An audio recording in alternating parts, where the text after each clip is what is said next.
So I'm really tired. So being lazy as I am, I want to get some sleep. I want to do some renderings while I sleep. So a typical 4K image within my computer takes about 1.5 hours with both my CPU and GPU enabled. So I don't want to wake up every single 1.5 hours to do a single render. So how you normally render is by clicking render image, and I'll render a typical image for you whatever you need. So for now I'll cancel it. But in case you probably don't want to. So I don't want to do that repeatedly. I want to set up a single time.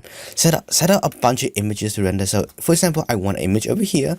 I want a perspective image of over here, and I want an image over here. And I want to have those three images render after one after another into a single folder organized nicely, for example. And I don't want to wake up every single 1.5 hours to set up camera angles again, to hit the render button and do all the camera settings, stuff like that.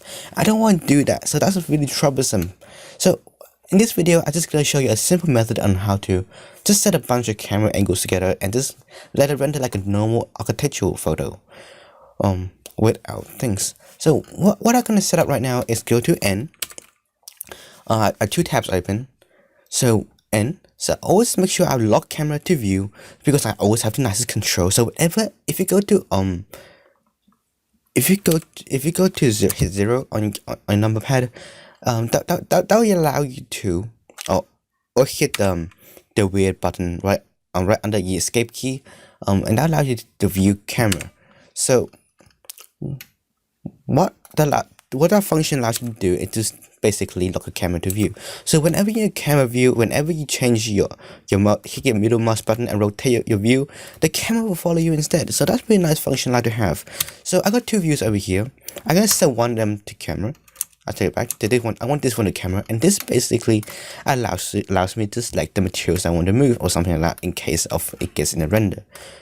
So yeah. So I have a basic timeline in the bottom. So timeline. You can find it in just hitting this icon over here if you don't have it, and just hit timeline. And the timeline is the one I prefer to use, of hit shift F12 and also enable it. So what happens within a normal timeline? So this is an animation program. I actually forgot that while making architecture renders. I just been spending 3 weeks of making architecture renders. This is just one of them. This is like a very simple one. This is the simplest model I have on me. So what normally happens if you just turn on the record button, and that will record all the actions you do within your timeline. So hit G, enter, and that'll set a keyframe by itself. And I just want to go to frame 56 over here, and that automatically adds a frame by itself. And what usually happens when you do this in Blender is that Blender will try to fill everything in. So everything that you do, it will try to fill in. So if I want another frame over here or something like that, yeah, it fills everything in, and that'll give you a nice perspective shot, a nice perspective animation.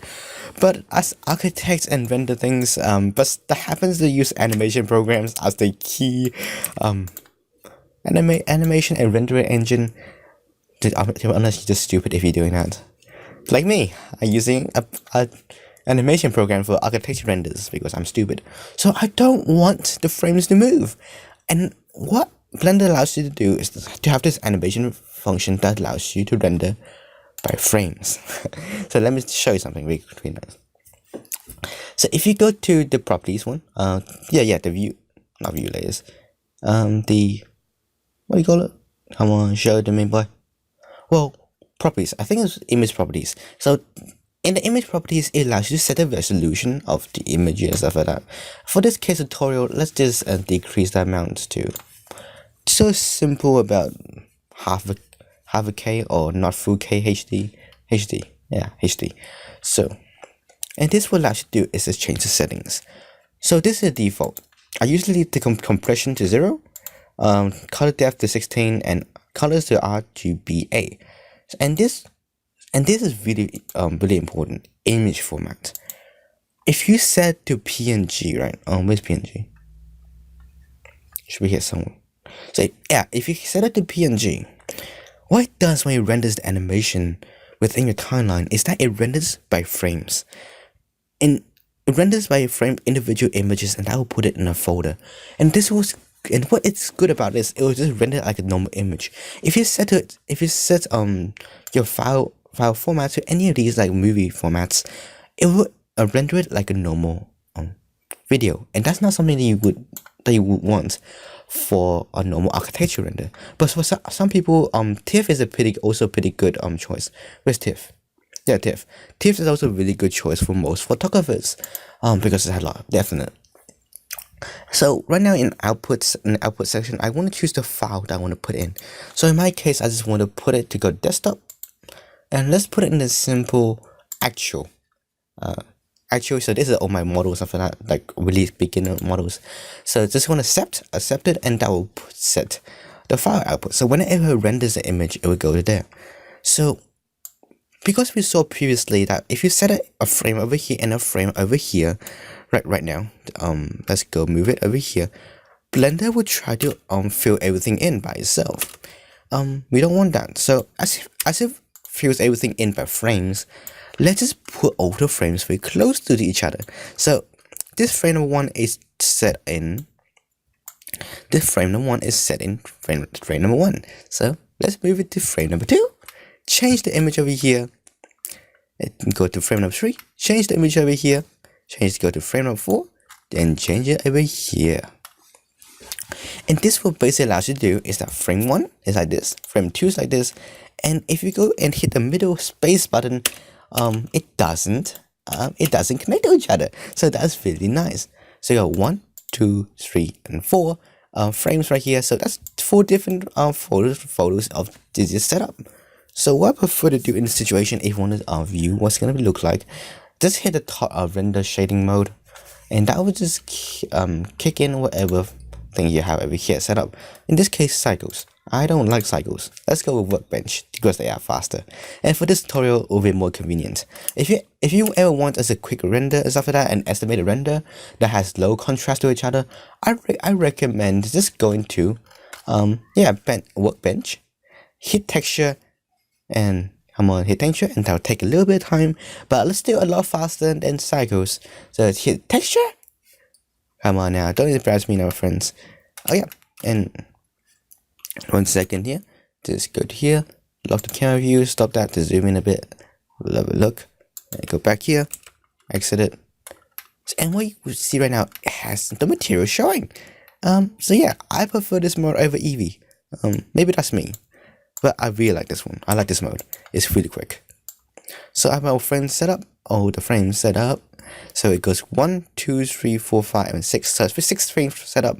And the default for Blender, it starts rendering at frame 1 to frame 250.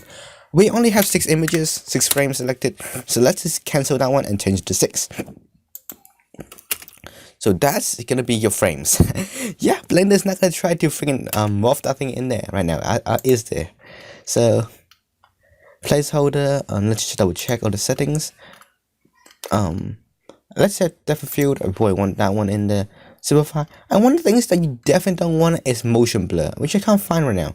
But for your own sakes, so yeah, if you're rendering in as anything aside from workbench, I believe Cycles and Eevee has them, but I'm not sure if they have it on workbench.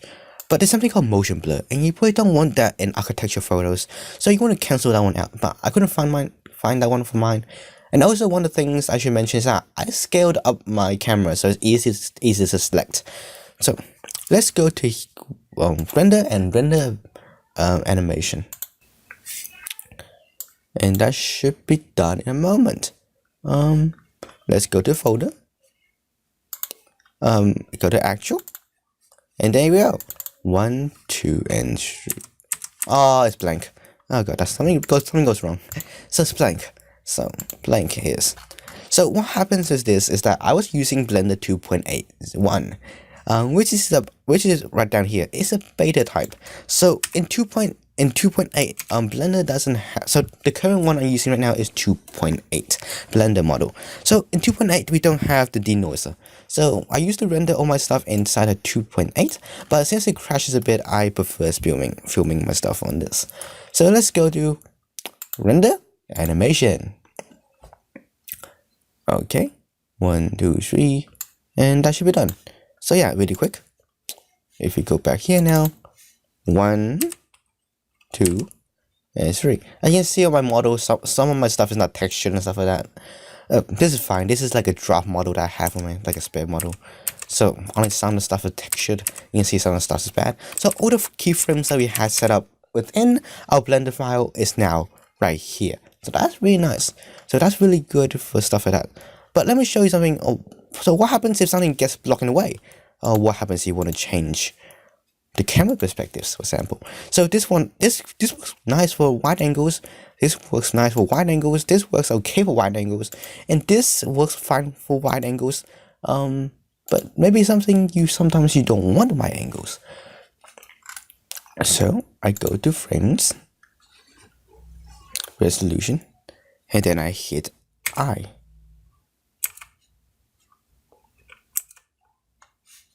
I swear to God you can do this. I swear to God.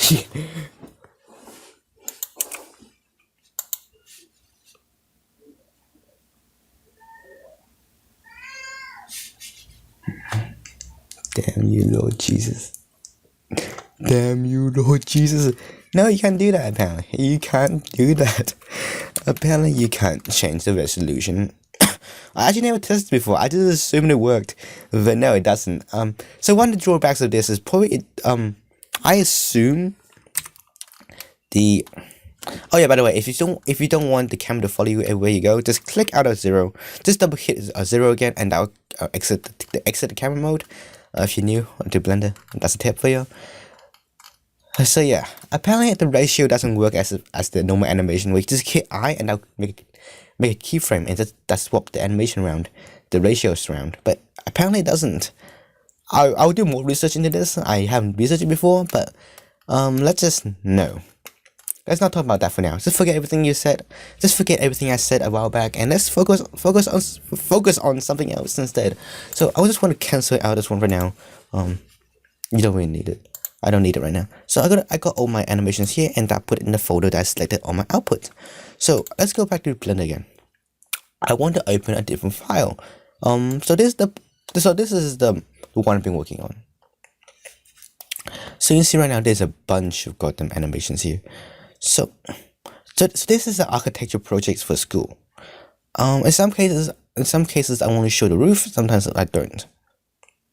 So it's a bunch of stuff here. So this file 0, whatever. No one cares. So what happens if you have something more complicated like this? And I'll show you what I mean. So let me clear all my stuff for now. Hit delete and delete frames. Let's go to render mode. Hit render mode, set back to frame 0. And this is an issue that I had while doing it. Set to it. Let me just zoom in a bit. And there we go. We can hit the tab thing over here. Hit this end. So the current camera thing that I have on right now is render examples. Change that to 32. I don't like it. Single pass and no one cares. So this is MapCat on Workbench. So this was a simple animation. So this is a simple render project I did for my schoolwork. So that looks pretty nice. So this stuff looks pretty damn nice. So yeah, this is where my first render is gonna be. So hit G, enter, and that will be my first. Yeah, render. So let's look for the second one. So for the second one, I want it right here. Okay, that's good. But my third one, I want to film like this. So I want to do a perspective without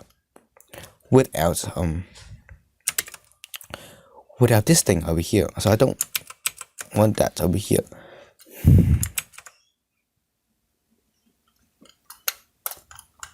So for this one, I don't want this one to be over here. I want it to be as far away as possible, and I want it to show right through the material right down to my bottom layers.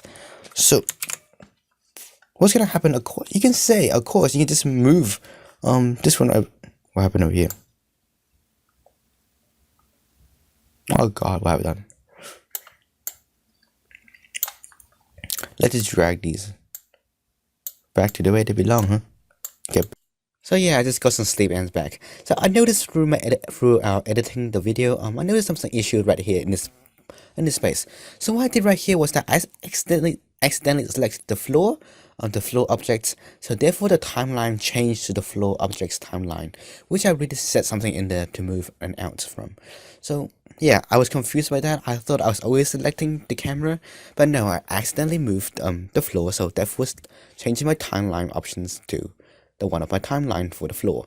So yeah, if you select different objects, each one of them has different timelines. And this is something I just want to quickly jump in and mention. So yeah, you stupid. Back here, boy. Move that to frame no ones. Boom. Yeah, that should work just fine. Work just fine. So 0, 2, 2. So yeah, number 3 right here. So you can say like, I want to take a render right through here without showing this floor. So what you can do for normal people,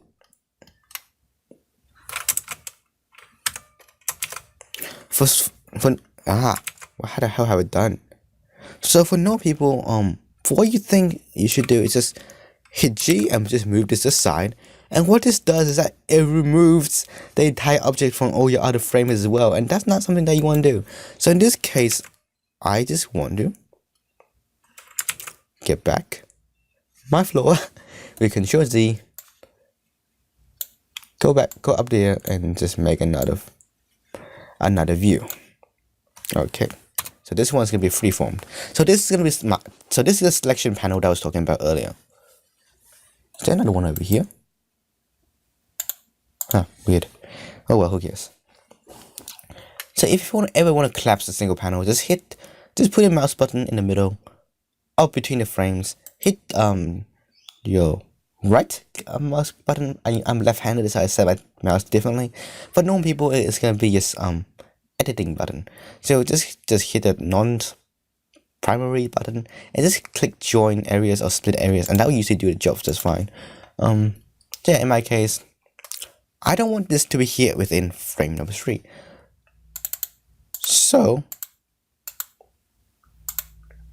gonna go here.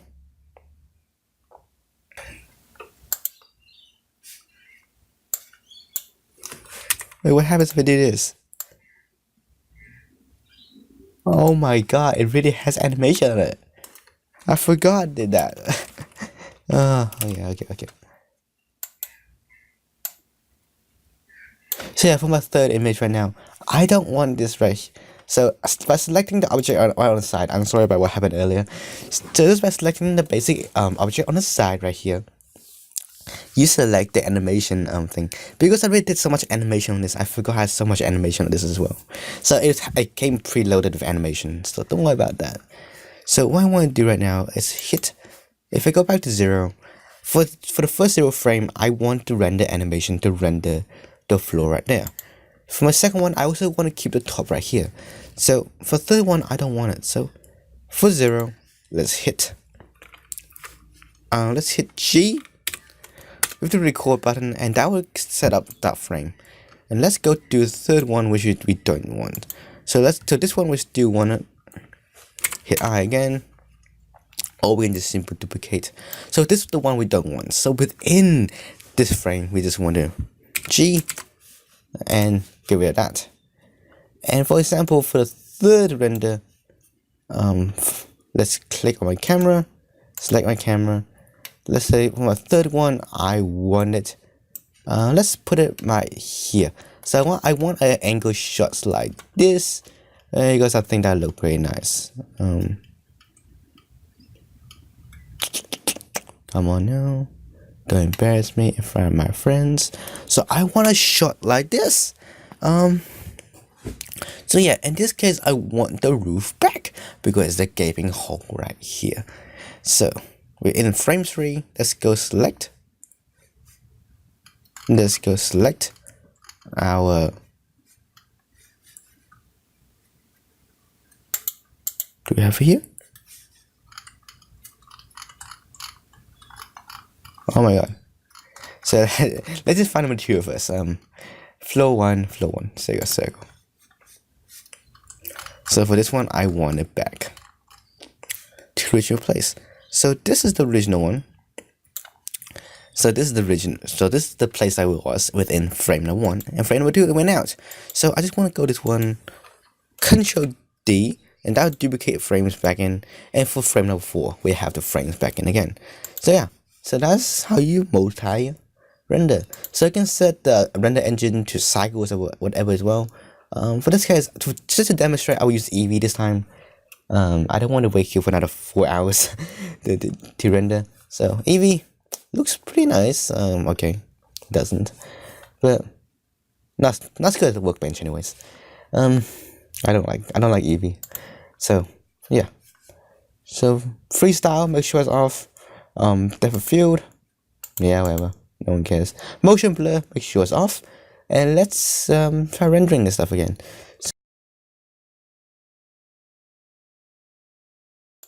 So yeah, so from here on should be all fine. Just hit the render button. For some reason mine was taking a while and I didn't want to bore you guys. I thought 21 minutes or something was long enough as it is. So yeah, if you hit the render button, select the files and everything just should work perfectly. So that's it for my thing, and I hope it helped you and have a good day, buddy. See ya.